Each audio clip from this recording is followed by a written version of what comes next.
I first met her while I was hiking to observe alpine plants, halfway along the descent route towards the cabin where I was planning to stay overnight. She was crouched at the side of the trail, looking unwell. She appeared to be in her late 30s, and she was radiant yet somber, a young widow. Again this week, seriously, my name is James, but around here, they call me Michael Thompson. I work as a researcher of alpine plants at the county museum. For 4 weeks in a row, when I told my wife, Michelle, that I was going alone to the mountains to observe alpine plants over the weekend, she'd reacted hysterically. "It's part of my job, Michelle. There's nothing I can do about it." Back in college, I was part of the athletic club and was invited to go hiking by a senior member. The first mountain I climbed was about 6,500 feet high. I was captivated by a small wildflower known as the Queen of Alpine Plants that I saw at the summit of that mountain. I was fascinated by the small wildflower that had white and pink petals blooming on the rocky ground. Since then, mountain climbing became my hobby, and this passion led me to my job as a researcher of alpine plants. What do you say to Jacob? Jacob is our 6-year-old son. Michelle said that I will take him to the amusement park this weekend, as I've been postponing our promise to him. Why don't you just take him, Michelle? You're the one who told Jacob about the amusement park without asking me. Leaving those words behind, I left the house with my backpack. I planned to stay overnight at the mountain cabin, and I had already submitted my climbing plan. I would get to the trailhead by transferring between trains and buses. Is this what they call going through a rough patch? On my way, I recalled the argument with Michelle. It left a sour taste in my mouth. I arrived at the trailhead just after 9 a.m. While climbing towards the summit, I observed alpine plants. It was just after 3 p.m. On my way to the mountain lodge where I'd reserved a one-night stay, I ran into a woman who was sick. I escorted her back to the lodge and nursed her back to health overnight. After regaining her strength, we parted ways at the trailhead the next day. On a whim, I stopped by a local shop at the foot of the mountain and bought a souvenir, candies, for my wife and son for the first time. "What's this?" When I handed over the mountain treats, my wife, Michelle, looked at me in confusion. I called out to Jacob, who was in his room, telling him I'd brought back a souvenir. Having had his promise of a trip to the amusement park broken, Jacob, sulking, deliberately stomped his feet as he came over.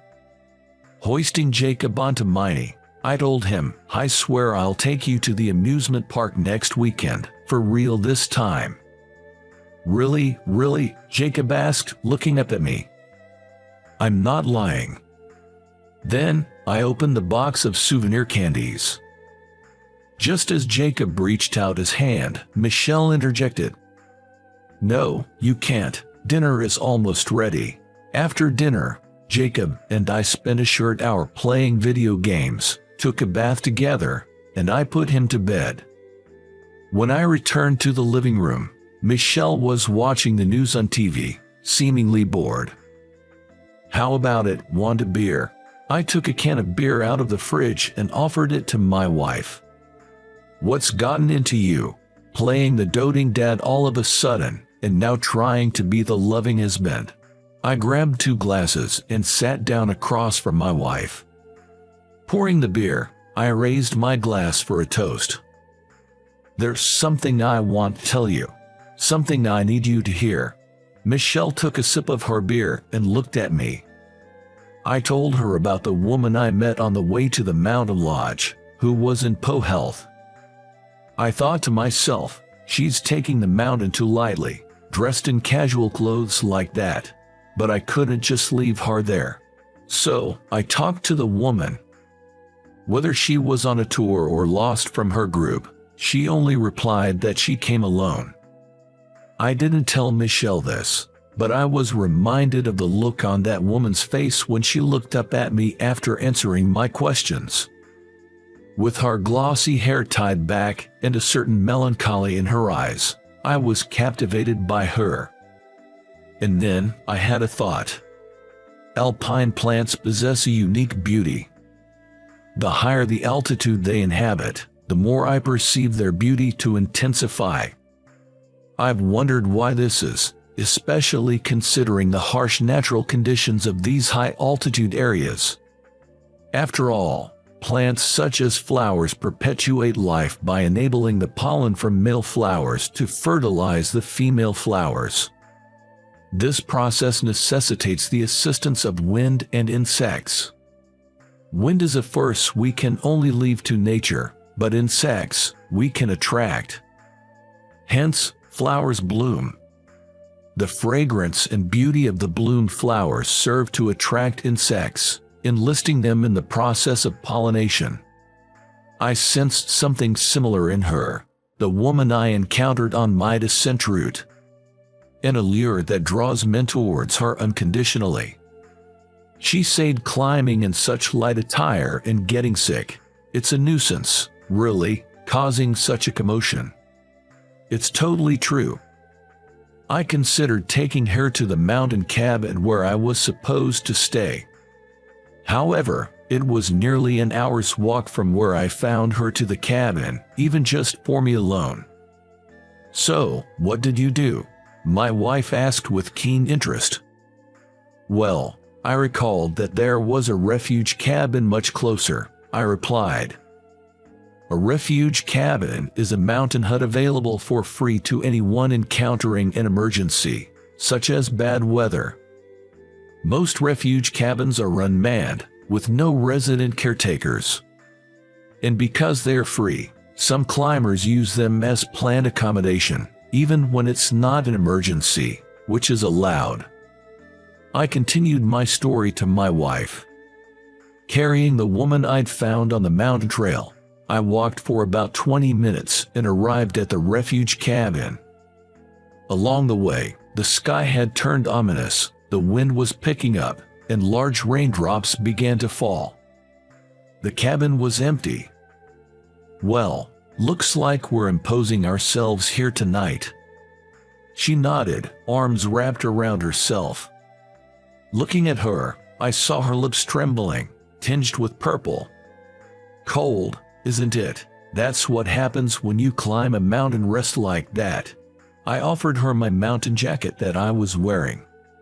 When you go mountain climbing, it's basic to layer your clothing.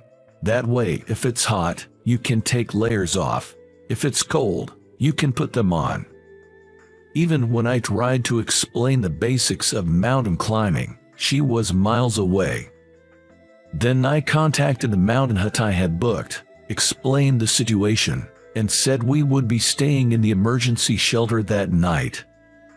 So what? You're telling me you two were alone together until morning? Silently, I nodded in response to my wife's question. And then, my wife, Michelle, spat out the words dismissively. I had brought food, drinks, and cooking utensils to the mountain hut we had booked because we planned to stay without meals. It was a bit scarce for two people, but I cooked dinner anyway. The menu was a classic instant curry. Still cold, I asked her, even though she didn't touch the curry I had made. As usual, she completely ignored me. Gradually, I began to feel irritated. Eat. If you eat, your body will warm up a bit. I don't want it. I thought she was finally reacting, but this was all she said. Still, her gloomy tone made me feel something was seriously wrong. I don't know what happened, but I sternly said to her, if I hadn't come by, your life might have been in danger. You shouldn't underestimate the mountains. But she just turned her sorrowful profile away from me and remained silent, not trying to speak. I thought I couldn't handle this anymore, so I figured all I could do was let her sleep. Did she not touch it after all? The curry you made, Yeah, she didn't eat it, I told my wife, as I grabbed another can of beer from the fridge. As night fell, the rain and wind became stronger. The sound of rain hitting the windows was loud, and drafts blew in from various spots of the hut. While looking out the window, I asked, "How do you feel? Has it improved a little?" I thought she wouldn't respond, but then I heard her voice, as thin as a mosquito's. "If I lie down like this, by morning, I might." Surprised, I turned to look at her. She was wrapped in the mountain jacket I had lent her, covering herself from head to toe. Once again, I turned my gaze back to the window. Then I muttered, "It feels like I'm stranded in the middle of a storm." Suddenly, I heard the sound of the mountain jacket rustling. I looked at her. She was sitting half upright, staring straight ahead, frozen in place. "Oh, a storm, really? Not at all on the side?" My wife chimed in. "Guess so. They're just the mountains." I answered, and my wife urged me to continue the story with a so. Afterwards, I got into my sleeping bag, but I was having a hard time falling asleep. Then, she who was asleep screamed and jumped up, looking utterly lost. Thinking she might have had a nightmare, I crawled out of my sleeping bag and shook her shoulder. Her body was ice cold. "This jacket alone isn't enough. Hey, you're cold, right?" She gave a small nod and looked at the sleeping bag I had been using. "Can I get in there?" I laid the sleeping bag beside her. "Come on, get inside." She got into the sleeping bag as I told her, her body shaking from the cold. I thought there was nothing else I could do but warm her up. My sleeping bag was not the mummy type that people usually imagine, but the envelope type that's like a blanket folded in half lengthwise. If I left the zipper open, it would somehow accommodate two. I got into the sleeping bag with her. I'm pretty big body-wise. I hung half my body out of the sleeping bag and moved closer to her. She also snuggled up to me. "It's warm." My wife, Michelle, slammed her beer-filled glass onto the table. With that force, the beer splashed out. "What? With a woman you barely know? You're telling me you spent the night with her?" "Yeah." My wife, Michelle, filled with jealousy, trembling with rage, glared at me. "Easy there, she's practically sick. Don't jump to conclusions." Even as I said this to my wife, I remembered the words of the woman that had made my heart skip a beat. "Warm, come closer." She began to speak softly as she nestled up to me in the sleeping bag. She had lost her husband in a mountain accident that had occurred on this mountain about half a year ago. She didn't know what to do next and, in despair and pessimism about her future, she decided to enter the mountain to follow her husband's footsteps and take her own life. But I couldn't do it. I don't have the courage to live on, but I also didn't have the courage to end it here. As she buried her face in my shoulder, I told her, "Your late husband is probably saying it's too early for you to join him. That's what I believe." I see. Michelle grabbed a tissue and started cleaning up the spilled beer on the table. I recalled the woman who had cried incessantly in my arms. The sensation of her body as she gradually regained her body heat. "But are you sure that's all there was to it?" Michelle asked, peering into my face. I said, "Don't overthink it." Seeing my unsettled reaction, Michelle flashed a mischievous smile. She then headed to the fridge to get another beer and said, "You know what they say about men. When they have something to feel guilty about, they suddenly become nice." She said that my uncharacteristic actions, like buying souvenirs from the mountain I never bought before or becoming a suddenly understanding father, were evidence of my guilt. As she said this, Michelle poured beer into my glass. She then smiled sweetly at me. It seemed that Emily's mood had improved. You know, I spent the night thinking about this with her. What would happen to you and our son if I had an accident on the mountain? Stop it, don't even joke about such a thing. But it wasn't a joke or a lie. I had spent the night with her, seriously considering what would happen to my wife, Michelle, and our son, Tyler, if something happened to me. What if I go first? Would my wife and son even shed a tear for a man like me, a husband like this, a father like this? I pondered. That's why I decided to change my ways. I wonder how long that'll last, was my wife's skeptical response. The next weekend, I finally fulfilled my promise to my son to take him to the amusement park. I also cut down on my hiking trips. Then, several months later, one evening after dinner, as I was playing games with my son in the living room, my wife, having finished the dishes, suggested, "Hey, next time you go hiking, can Sean and I come with you?" Yeah, sure. Beside me, Sean started making a fuss about how he wanted to go. Why didn't I think of that before? I was at a loss for words. All right, let's go.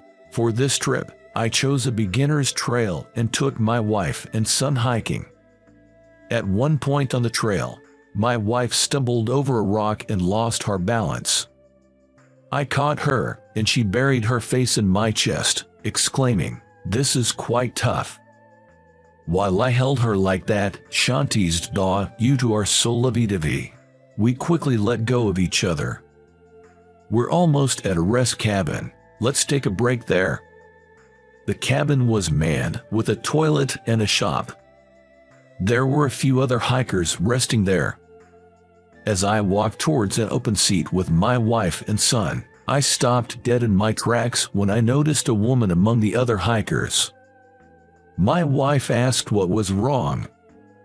"It's her, the woman I told you about." "Wait, is she the one you shared a sleeping bag with?" I found myself nodding before I tapped my wife's forehead with my index finger. She chuckled and followed my gaze to the woman. She, too, noticed us. She quickly stood up and bowed her head towards me. And then she noticed us, too. She quickly stood up and bowed her head toward me. Then, she spoke to the man sitting next to her. After which, that man stood up, looked at me, and walked over. "I'm her brother-in-law. Her husband, my younger brother, died. I wanted to thank you for the help you gave my sister-in-law at that time." I was urged by him to step outside. Meanwhile, she approached my wife, and they sat down together. According to her brother-in-law, they had just marked the first anniversary of her husband's death.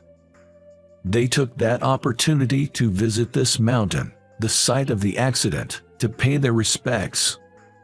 Since my brother passed away, she had been withdrawn. My wife and I were concerned, but he never anticipated she would be so desperate as to think of following her late husband. "If it weren't for your help, I might have lost her, too." With that, he deeply bowed his head to me. After descending the mountain and getting on the return train, Sean, exhausted from the climb, fell fast asleep. "What did you talk about with her?" I asked my wife as I stroked Sean's head. "Just a normal chat between two women." "So what did you talk about?" My wife sang a little tune, teasing me. I wondered if she had questioned her about that night at the shelter. Of course, I had nothing to feel guilty about. But I was curious. "Hey, tell me. Do you really want to know?" My wife grinned at me. Then she spoke. She said you blushed, even at your age, when she asked you to come closer. I remembered that moment, and with no words to return, I just averted my gaze. She apologized for making such a shameless request. She said you were as nervous as a high schooler. My wife laughed out loud at that. I ended up laughing along with her. Our laughter woke up Sean, our son. Sorry for waking you, buddy. You can go back to sleep. You're not cold, are you? I said to him, and my thoughts drifted to her. Just like an alpine flower, you are beautiful. Surely you'll have wonderful encounters ahead. I wish you all the best, just like us, right now.